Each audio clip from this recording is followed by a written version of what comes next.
قرآن مجید میں اللہ تعالیٰ فرماتے ہیں والفجر وليال عشر والشفع والوتر واللیل اذا یسر هل فی ذلک قسم لذی حجر.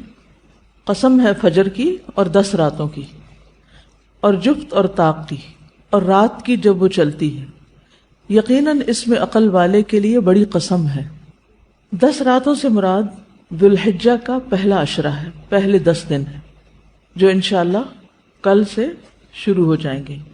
اور اگر مہینہ 30 کا ہوا تو پھر کب سے شروع ہو جائیں گے؟ پرسوں سے شروع ہو جائیں گے. ٹھیک ہے، یہ دنیا کے سب سے بہترین دن ہیں. رسول اللہ صلی اللہ علیہ وسلم نے فرمایا دنیا کے دنوں میں افضل ترین دن 10 دن یعنی عشرہ ذوالحجہ ہے. یعنی پورے سال میں سب سے زیادہ امپورٹنٹ ڈیز کون سے ہیں؟ ذوالحج کے پہلے 10 دن. لہٰذا ان 10 دنوں میں جب انسان کوئی بھی نیک عمل کرتا ہے تو وہ نیک عمل بھی اللہ تعالیٰ کو باقی دنوں میں کیے ہوئے نیک عمل سے زیادہ پسندیدہ ہے. عام دنوں میں ہم جو کچھ نیکیاں کرتے رہتے ہیں ان کا اجر و ثواب بھی ملتا ہے، لیکن ان دنوں میں جب خاص طور پر کوئی اچھا عمل کرتا ہے تو اس کا اجر و ثواب کئی گنا زیادہ بڑھ جاتا ہے. رسول اللہ صلی اللہ علیہ وسلم نے فرمایا اللہ کو کوئی نیک عمل کسی دن میں اس قدر پسندیدہ نہیں جتنا کہ ان دنوں میں پسندیدہ ہے، یعنی عشرہ ذوالحجہ. صحابہ نے عرض کیا اے اللہ کے رسول کیا جہاد فی سبیل اللہ بھی نہیں؟ آپ نے فرمایا نہیں، جہاد فی سبیل اللہ بھی نہیں مگر جو شخص اپنی جان اور مال لے کر نکلا ہو پھر کچھ واپس نہ لایا ہو. یعنی جان بھی جائے اس کی، شہید ہو جائے، اور اس کا جو گھوڑا ہے وہ بھی مارا جائے اور اس کا جو اسلحہ ہے وہ بھی چلا جائے، یعنی کچھ بھی واپس نہیں آیا، سب کچھ اللہ کی راہ میں چلا گیا. اس کا عمل بہرحال سب سے زیادہ پسندیدہ ہے یا سب سے زیادہ آگے ہے. ورنہ باقی جتنے بھی لوگ جو کچھ بھی نیک کام کر رہے ہیں سال بھر میں، ان سب سے افضل ہے وہ کام جو ان 10 دنوں میں ہم کریں گے انشاءاللہ. یاد رکھیے رمضان کا آخری عشرہ جس کی راتیں زیادہ افضل ہیں اور ذوالحجہ کا پہلا عشرہ جس کے دن زیادہ افضل ہیں. تو اس سے یہ پتہ چلتا ہے کہ ان دنوں میں انسان کو پھر خاص طور پر اچھے کاموں کی طرف رغبت کرنی چاہیے. نبی صلی اللہ علیہ وسلم نے فرمایا اللہ کے نزدیک ذوالحجہ کے 10 دنوں میں نیک اعمال بہت زیادہ پاکیزگی اور بہت بڑے ثواب کا باعث ہیں. تو اس سے ہمیں 2 چیزیں ملتی. نمبر 1 پاکیزگی، ٹھیک ہے، یعنی ہمارے گناہوں کی معافی کا ذریعہ ہے، ہمارے تزکیہ کا ذریعہ ہے ان دنوں کے نیک اعمال. اور دوسرے زیادہ ثواب کا ذریعہ ہے. یعنی عام طور پر جیسے ایک نیکی کا اجر 10 گنا ہے تو ان دنوں میں کئی گنا زیادہ بڑھ جائے گا. نبی صلی اللہ علیہ وسلم نے فرمایا اللہ کے نزدیک عشرہ ذوالحجہ کے دنوں سے بہترین کوئی دن نہیں. ایک آدمی نے عرض کیا اللہ کے رسول کیا یہ افضل ہیں یا ان کی گنتی کے برابر اللہ کے راستے میں جہاد کرنا افضل ہے، یعنی 10 بار؟ آپ نے فرمایا ان کی گنتی کے برابر اللہ کے راستے میں جہاد کرنے سے بھی زیادہ ہی افضل ہیں، سوائے اس شخص کے جس کا چہرہ مٹی میں ملا دیا گیا ہو، یعنی وہ شہید ہو گیا ہو. تو جب اتنا بڑا موقع آ رہا ہے ہمارے سامنے تو ہم اس کو یوں ہی گنوا دیں، یہ نہیں ہونا چاہیے. ہمیں نہیں معلوم کہ اگلے سال ہماری زندگی میں یہ دن آتے بھی ہیں یا نہیں، ہم اس سے پہلے ہی نہ دنیا سے چلے جائیں. اس لیے بہت ضروری ہے کہ ان 10 دنوں کی پلاننگ کریں کہ ہم نے کیا کیا کرنا ہے. صرف وہ کام کافی نہیں جو ہم ہر روز نیکی کے کام کرتے رہتے ہیں، مثلا جو روٹین میں نوافل پڑھ رہے ہیں یا صدقہ خیرات کر رہے ہیں یا اور نہیں، مزید بھی کرنا ہے. صحابہ ان دنوں میں انتھک محنت کیا کرتے تھے. سعید بن جبیر ذوالحجہ کے 10 دن داخل ہونے کے بعد عبادت میں بہت زیادہ کوشش کرتے تھے، حتیٰ کہ وہ اتنی محنت کرتے کہ لگتا کہ وہ اس کی قدرت نہیں رکھتے، یعنی اپنے آپ کو اتنا تھکا دیتے کہ لگتا کہ بس اب اس سے زیادہ کچھ کر نہیں سکتے، آخری درجے تک. اب نیک اعمال میں سے افضل عمل جو ان دنوں کے لیے پسندیدہ ہے وہ اللہ کا ذکر ہے. نبی صلی اللہ علیہ وسلم نے فرمایا کوئی دن اللہ کے ہاں ان 10 دنوں سے زیادہ عظمت والا نہیں ہے، اور نہ ہی کسی دن کا عمل اللہ تعالیٰ کو ان 10 دنوں کے عمل سے محبوب ہے. یعنی نہ دن ان دنوں سے افضل ہے اور کوئی اور عمل اس سے افضل نہیں. پس تم ان 10 دنوں میں کثرت سے لا الہ الا اللہ، اللہ اکبر اور الحمدللہ پڑھو، یعنی تہلیل، تکبیر اور تحمید. اب اس کے لیے یہ جو کلمہ نا سبحان اللہ والحمدللہ ولا الہ الا اللہ واللہ اکبر، یہ ان تینوں کلمات کا مجموعہ ہے اور اس میں سبحان اللہ کا اضافہ بھی ہے. آتا ہے آپ کو؟ یہ پڑھیے ذرا.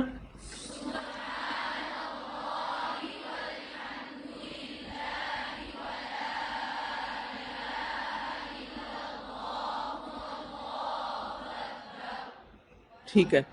اسی طرح اللہ اکبر لا الہ الا اللہ واللہ اکبر وللہ الحمد. ٹھیک ہے، اس میں بھی تینوں چیزیں آ جاتی، الحمد بھی آ جاتی ہے، اللہ کی حمد بھی آ جاتی ہے، اور لا الہ الا اللہ اور اللہ اکبر بھی آ جاتا ہے. صحابہ کرام جو تھے ان میں سے ابن عمر اور ابو ہریرہ رضی اللہ عنہما ان 10 دنوں میں بازار کی طرف نکل جاتے اور دونوں تکبیرات پڑھتے، یعنی مل کے بھی پڑھتے. لوگ ان کی تکبیر سن کر تکبیر کہتے، یعنی یہ پڑھتے تو جو سنتا تو وہ بھی کہنا شروع کر دیتا. تو لوگ ان کی تکبیر سنتے کا کیا مطلب ہے کہ یہ تکبیرات اونچی آواز سے پڑھ رہے ہوتے تھے. آپ دیکھیں گھروں میں اکثر لوگ گنگناتے رہتے ہیں یا کچھ، تو گھروں میں بھی تکبیرات اونچی آواز سے پڑھیے، چلتے پھرتے اونچی آواز سے پڑھیے تاکہ دوسروں کو یاد آ جائے. اونچی آواز سے پڑھنے کا مقصد اصل میں کیا ہے؟ یاد دہانی، کہ دوسرے لوگ بھی پڑھنا شروع کر دیں. بچوں سے پڑھوائیے. اسی طرح کلاس روم میں جیسے صبح آئے ہیں آپ، کلاس شروع ہونے سے پہلے تکبیرات پڑھ لیجئے، پھر ہر کلاس ختم ہونے کے بعد، اس سے پہلے تو وہ لگا دی جاتی ہیں تو ہم کہتے ہیں تکبیرات لگا دیں. تو اب آپ سے ریکویسٹ ہے کہ تکبیرات پڑھیں، لگا نہیں دیں بلکہ پڑھیں، خود پڑھیں. ٹھیک ہے، سننے سے بھی ریمائنڈر ہوتا ہے لیکن خود پڑھنا بھی ضروری ہے، تو خود پڑھیں. تو آپ سب لوگ اس کی پابندی کریں گے. اگر ٹیچر بھول جائے تو آپ یاد کرا دیں گے. اگر ساری کلاس میں سے صرف ایک کو بھی یاد آ جائے تو اونچا پڑھنا شروع کر دے، باقی لوگ اس کو سن کے پڑھ لیں گے. 1 دفعہ 2 دفعہ 3 دفعہ جتنا بھی سہولت ہو، لیکن پڑھیں. پھر اسی طرح محمد بن علی جو تھے، ان صحیح بخاری میں آتا ہے کہ وہ نفل نمازوں کے بعد بھی تکبیر کہتے تھے. یعنی نفل نماز پڑھ کے، جیسے تہجد کے پڑھے یا چاشت اشراق کے پڑھے یا پھر اس کے علاوہ، تو وہ نفل پڑھ کے بھی تکبیر پڑھتے تھے. اسی طرح عورتیں بھی تکبیرات پڑھتی تھی. عمر رضی اللہ عنہ منا میں اپنے خیمے کے اندر تکبیر کہتے تو مسجد میں موجود لوگ اسے سنتے اور تکبیر کہتے، اور بازار والے تکبیر کہتے، یہاں تک کہ سارا منا تکبیرات سے گونج اٹھتا. کتنا بڑا علاقہ ہے منا کا، سارا منا تکبیرات سے گونج اٹھتا. اب تو خیر سپیکرز ہیں، اس وقت لوگوں کی اپنی آوازوں سے سارا منا گونج اٹھتا. ابن عمر منا کے ان دنوں میں نمازوں کے بعد بستر پر، راستے میں اور دن کے تمام ہی حصوں میں تکبیر کہتے، یعنی ہر موقع پہ کہتے. انہوں نے صرف نفل کے لیے خاص نہیں کیا تھا، یہ صرف بازار کے لیے نہیں بلکہ بستر پہ بھی کہتے اور راستے میں بھی اور خیمے میں بھی اور ہر جگہ. میمونہ رضی اللہ عنہا یوم النحر 10 ذو الحجہ میں تکبیر کہتی، اور عورتیں ابان بن عثمان اور عمر بن عبدالعزیز کے پیچھے مسجد میں مردوں کے ساتھ تکبیر کہا کرتی تھی. یعنی مسجد میں مرد حضرات بھی تکبیر پڑھ رہے ہوتے تھے اور پیچھے عورتیں بھی مل کے پڑھ رہی ہوتی تھی. تو اس سے یہ پتہ چلتا ہے کہ تکبیرات اونچی آواز میں پڑھنی چاہیے تاکہ دوسروں کو بھی یاد دہانی ہو جائے. عطا بن صائب کہتے ہیں کہ میں ابو عبد الرحمن اور ابن معقل کے ساتھ نکلا اور ابو عبد الرحمن اونچی آواز سے تکبیریں کہتے جا رہے تھے، اور ان میں سے کوئی بھی آپ الفاظ پڑھ سکتے ہیں، اللہ اکبر لا الہ الا اللہ واللہ اکبر وللہ الحمد، اور اللہ اکبر وللہ الحمد، اللہ اکبر. اسی طرح اللہ اکبر کبیرہ، اللہ اکبر و اجل، اللہ اکبر وللہ الحمد. پھر اللہ اکبر کبیرہ، تو اللہ اکبر کبیرہ والحمد للہ کثیرہ وسبحان اللہ بکرۃ واصیلا بھی آپ پڑھ سکتے ہیں. ٹھیک ہے، آخر میں اللہم اغفر لی بھی کہہ سکتے ہیں. دوسرا اہم کام جو ان دنوں میں کرنے کا ہے وہ 9 ذی الحجہ کا روزہ ہے. اس روزے کی خاص فضیلت ہے. جس سے انسان کے گناہ معاف ہوتے ہیں، اور یہ دن 1 سال گزرے ہوئے اور 1 سال آنے والے گناہوں کا کفارہ بنتا ہے۔ لیکن اس کے علاوہ بھی آپ باقی دنوں میں روزے رکھ سکتے ہیں، خاص طور پر جن کے رمضان کے روزے رہتے ہوں وہ ان دنوں میں قضا کر لیں، جو شوال میں نہیں کر سکے، ذوالقعدہ میں نہیں کر سکے، اب ذوالحجہ میں کر لیں، اجر کا اجر ہے اور اپنے فرض کی ادائیگی بھی ہو جائے گی۔ شوال کے روزے تو الگ الگ رکھنے پڑتے ہیں، لیکن یہ آپ ملا کے بھی رکھ سکتے ہیں، کیونکہ ان پہلے 8 دنوں کے روزے کو مخصوص نہیں ہے، یہ ہم نفلی روزے ثواب کی خاطر رکھتے ہیں، لیکن اگر قضا رکھ لیں تو بہت اچھا ہے۔ پھر اسی طرح یہ دن حاجیوں اور غیر حاجیوں کی معافی کا دن ہے۔ کون سا دن؟ 9 ذی الحج کا دن۔ صحیح ترغیب کی حدیث ہے، نبی صلی اللہ علیہ وسلم نے فرمایا، تمہارا دوپہر کے بعد عرفات میں کھڑے ہونا تو اللہ تعالیٰ آسمان دنیا پر نازل ہوتا ہے اور فرشتوں سے تم پر فخر کرتا ہے، فرماتا ہے کہ میرے بندے میرے پاس کھلے اور گہرے راستے سے پراگندہ حالت میں آئے ہیں، یعنی تھک تھکا کے آئے ہیں، جو میری رحمت و جنت کے امیدوار ہیں۔ بس اگر تمہارے گناہ ریت کے ذروں یا بارش کے قطروں یا سمندر کی جھاگ برابر بھی ہوں تو میں انہیں بخش دوں گا۔ میرے بندوں لوٹ جاؤ، تم بخشے بخشائے ہو، اور ان کی بھی مغفرت ہے جن کی تم نے سفارش کی۔ یعنی جو لوگ حج پہ گئے ہوئے ہیں، اگر وہ آپ کے لیے دعا کریں تو وہاں نہ صرف یہ کہ ان کی بخشش ہوگی بلکہ باقی لوگوں کی بھی بخشش ہوگی، اور خصوصاً آگ سے رہائی کا دن ہے۔ حضرت عائشہ کہتی ہے کہ رسول اللہ صلی اللہ علیہ وسلم نے فرمایا، اللہ سبحانہ و تعالی عرفہ کے دن سے زیادہ کسی دن اپنے بندوں کو دوزخ سے آزاد نہیں کرتا، اور اللہ اپنے بندوں کے قریب ہوتا ہے۔ پھر فرشتوں کے سامنے اپنے بندوں پر فخر فرماتے ہوئے فرماتا ہے کہ یہ سارے بندے کس ارادے سے آئے ہیں۔ حالانکہ اللہ تعالیٰ کو خود بھی پتا ہے، لیکن اللہ تعالیٰ خوش ہو کے ایک طرح سے پوچھتے ہیں کہ یہ کیوں آئے ہیں۔ فرشتوں کی گواہی بھی شامل ہو جاتی کہ یہ سب اللہ کی بخشش حاصل کرنے کے لیے آئے۔ اور پھر ساری فضیلتیں 9 ذی الحجہ پہ ختم نہیں ہو جاتی، بلکہ 10 ذی الحجہ جو ہے، جو عید کا دن ہے، وہ بھی بڑی فضیلت والا دن ہے۔ جو شخص سچی نیت رکھتا ہے اور اللہ کی طرف رجوع کرتا ہے، اللہ سے دعا کرتا ہے، پھر کوشش کرتا ہے، تو اللہ تعالیٰ اس کو اپنا رستہ ضرور دکھاتا ہے۔ وَالَّذِينَ جَاهَدُوا فِينَا لَنَهْدِيَنَّهُمْ سُبُلَنَا، جو لوگ ہمارے راستے میں سخت محنت کرتے ہیں، ہم یقیناً انہیں اپنا رستہ دکھاتے ہیں، یعنی انہیں اللہ کی طرف آنے کا رستہ مل جاتا ہے۔ وَإِنَّ اللَّهَ لَمَعَ الْمُحْسِنِينَ، اور بے شک اللہ محسنین کے ساتھ ہوتا ہے۔ تیسری چیز یہ کہ جہاں ہم نے ان دنوں میں نیک اعمال کرنے ہیں، وہاں گناہوں سے دوری اختیار کرنی ہے، یعنی خاص کوشش کے ساتھ گناہوں سے بچنا ہے، کیونکہ فرما برداری اللہ کا قرب عطا کرتی ہے اور گناہ اللہ سے دور کر دیتے ہیں، اور خاص طور پر اللہ کی رحمت سے دوری ہو جاتی ہے۔ تو انسان یقینی طور پر اپنے گناہوں کی وجہ سے ہی اللہ کی رحمت سے دور ہوتا ہے۔ تو اگر ہم چاہتے ہیں کہ اللہ کی رحمت ہم سے قریب ہو، اللہ تعالیٰ کا ہم پر فضل ہو، تو پھر ہمیں نیکیاں کرنے کے علاوہ گناہوں سے بچنا بھی ہے۔ تو جو شخص یہ جان لیتا ہے کہ اسے کیا کرنا ہے اور کیا نہیں کرنا، تو وہ پھر اس کے لیے آسان ہو جاتا ہے۔ تو اہم بات یہی ہے کہ ہم نے ان دنوں سے بھرپور فائدہ اٹھانا ہے اور ان کو گنوانا نہیں۔ ہمیں نہیں معلوم کہ اگلے سال یہ دن ہماری زندگی میں آتے ہیں یا نہیں آتے، تو ہم اللہ تعالیٰ سے دعا کرتے ہیں کہ اللہ تعالیٰ ہمیں ان دنوں سے بھرپور فائدہ اٹھانے کی توفیق عطا فرمائے۔ اس عشرے کی فضیلت کیوں ہے؟ کیونکہ اس میں ایک خاص دن ہے جس میں سب سے زیادہ انسانوں کے گناہ معاف ہوتے ہیں، اور وہ ہے عرفہ کا دن، جس دن حج ہوتا ہے، جس دن اس دین کی تکمیل ہوئی تھی۔ حضرت عمر بن خطاب کہتے ہیں کہ ایک یہودی نے ان سے کہا کہ اے امیر المومنین، تمہاری کتاب میں ایک آیت ہے جسے تم پڑھتے ہو، اگر وہ ہم یہودیوں پر نازل ہوتی تو ہم اس دن کو عید کا دن بنا لیتے۔ آپ نے پوچھا وہ کون سی آیت ہے؟ اس نے جواب دیا یہ المائدہ کی آیت ہے، الیوم اکملت لکم دینکم واتممت علیکم نعمتی ورضیت لکم الاسلام دینا۔ عمر رضی اللہ عنہ نے فرمایا ہم اس دن اور اس مقام کو خوب جانتے ہیں جب یہ آیت رسول اللہ صلی اللہ علیہ وسلم پر نازل ہوئی۔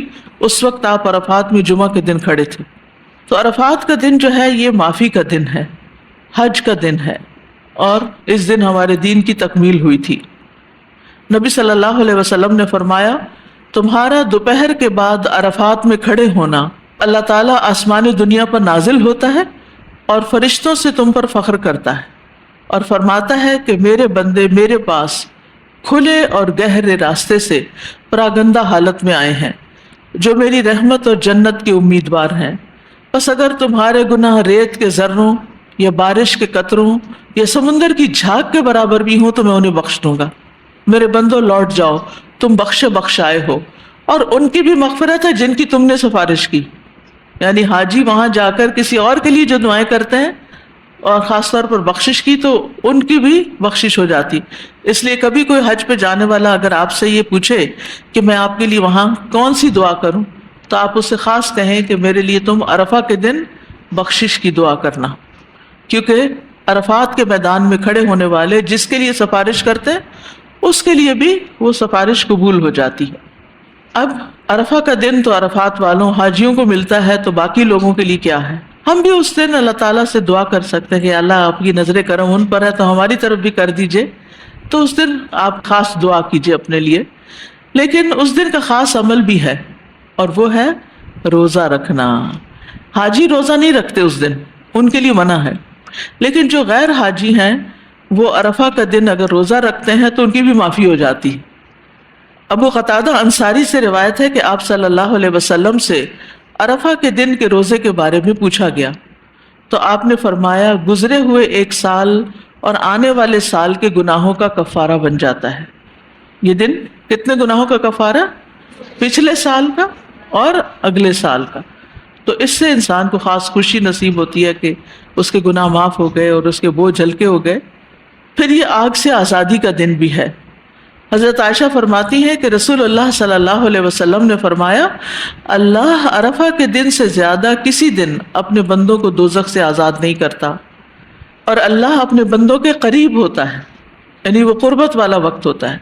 پھر فرشتوں کے سامنے اپنے بندوں پر فخر فرماتے ہوئے فرماتا ہے کہ یہ سارے بندے کس ارادے سے آئے ہیں؟ تو وہ بتاتے ہیں کہ یہ بخشش کے ارادے سے آئے ہیں، یہ چاہتے ہیں ان کے گناہوں کی بخشش ہو جائے، تو اللہ سبحانہ وتعالیٰ ان کو بخش دیتے ہیں۔ اب آپ دیکھیے کہ عشرہ ذی الحجہ میں صرف 9 تاریخ کا ہی روزہ نہیں، اگر آپ 9 تاریخ تک سارے روزے رکھیں 9 دن تو بہت ہی اچھا ہے۔ مثلا اگر قضا روزے کوئی رہتے ہیں آپ کے تو وہ اس عشرے میں رکھ سکتے ہیں، لیکن 9 تاریخ کا روزہ قضا کی نیت سے نہیں رکھنا، وہ 9 تاریخ کی نیت سے ہی رکھنا ہے۔ عرفہ کے دن کا روزہ بخشش کے لیے رکھنا ہے۔ پھر ان دنوں کی فضیلت اس لیے بھی ہے کہ ان دنوں میں یوم النحر ہے۔ 10واں دن جو ہے وہ کون سا؟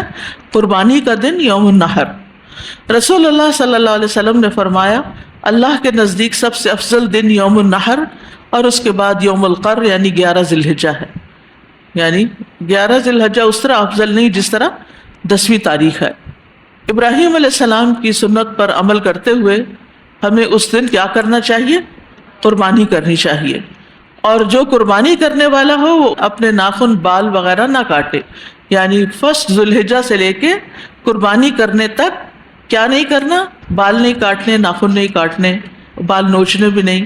کنگھی وغیرہ میں ٹوٹ جائے تو اور بات ہے، کوئی بات نہیں، اس سے منع نہیں۔ تو ایک طرح سے ہم احرام والوں کی پابندیوں میں کسی حد تک شریک ہو جاتے ہیں، لیکن اگر آپ خود قربانی نہیں کر رہے تو پھر آپ پر یہ پابندیاں نہیں ہیں۔ یہ پابندیاں کس پر ہیں؟ قربانی والے پر ہیں۔ چوتھی چیز یہ ہے کہ یہ دن بذات خود فضیلت والے دن ہیں۔ صحیح ترغیب و ترہیب کی روایت ہے، رسول اللہ صلی اللہ علیہ وسلم نے فرمایا دنیا کے دنوں میں افضل ترین دن 10 دن یعنی عشرہ ذی الحجہ ہیں۔ دنیا کے دنوں میں افضل ترین دن کون سے ہیں؟ عشرہ ذی الحجہ کے دن ہیں۔ ان دنوں میں کیا گیا کوئی بھی نیک عمل اللہ تعالیٰ کو سب سے زیادہ پسند ہے۔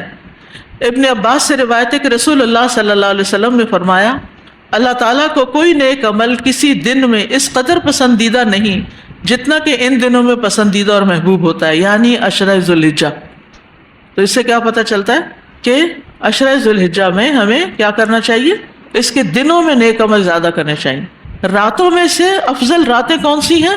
طاق راتیں، آخری عشرہ رمضان کا، وہ راتیں افضل ہیں، ان میں راتوں کی عبادت زیادہ کرنی چاہیے، اور یہ دن افضل ہیں، تو اس میں روزے رکھنے چاہیے۔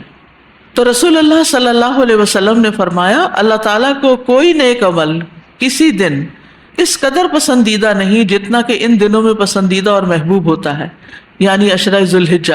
صحابہ نے کہا اللہ کے رسول کیا جہاد فی سبیل اللہ بھی نہیں؟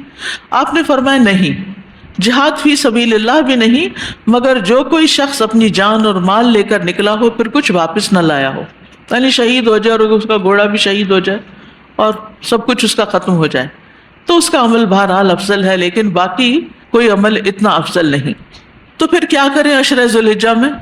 دن کے اوقات کو کس طرح گزاریں؟ پہلی بات تو ہم نے کی کہ ہم روزہ رکھیں، تو سارا دن ہی عبادت میں گزرے گا۔ دوسرا یہ ہے کہ ذکر اذکار، نبی صلی اللہ علیہ وسلم نے فرمایا، مسند احمد کی روایت ہے، کوئی دن اللہ کے ہاں ان 10 دنوں سے زیادہ عظمت والا نہیں، اور نہ ہی کسی دن کا عمل اللہ تعالیٰ کو ان 10 دنوں کے عمل سے زیادہ محبوب ہے، پس تم ان 10 دنوں میں کثرت سے تحلیل، تکبیر اور تحمید کرو، یعنی لا الہ الا اللہ، اللہ اکبر، الحمدللہ۔ جابر بن عبداللہ کہتے ہیں میں نے رسول اللہ صلی اللہ علیہ وسلم کو فرماتے ہوئے سنا، افضل ذکر لا الہ الا اللہ ہے۔ اسی طرح اللہ تعالیٰ کا چنا ہوا کلام ہے سبحان اللہ و بحمدہ، اور اسی طرح ایک اور جگہ پر فرمایا کہ افضل الکلام سبحان اللہ والحمد للہ ولا الہ الا اللہ واللہ اکبر۔ تو آپ کیا کر سکتے ہیں؟ یہ تسبیح کثرت سے پڑھیں، تو انشاءاللہ اگر آپ یہ کلمہ پڑھ لیتے ہیں تو ساری چیزیں کور ہو جاتی ہیں۔ اور ویسے بھی جو شخص عام روٹین میں بھی 100 دفعہ یہ کلمہ پڑھتا ہے تو اس کا اس دن کا عمل سب سے زیادہ افضل ہوتا ہے، الا یہ کہ کوئی اور بھی یہ کلمہ 100 دفعہ پڑھے۔ پھر یہ کہ دوسرا کرنے کا کام قرآن کی تلاوت، جتنی آپ کر رہے ہیں اس سے کچھ نہ کچھ زیادہ بڑھا دیں، ہو سکے تو ایک قرآن پورا مکمل کریں، کیونکہ قرآن کے ایک حرف کی تلاوت کا اجر 10 نیکیاں ہیں، اور قرآن جو ہے یہ سفارش کرے گا۔ رسول اللہ صلی اللہ علیہ وسلم نے فرمایا قرآن مجید کی تلاوت کرو، بلا شبہ قیامت کے دن یہ اپنے ساتھیوں کی سفارش کے لیے آئے گا، اور قاری قرآن کے لیے عزت کا تاج اور لباس ہوگا۔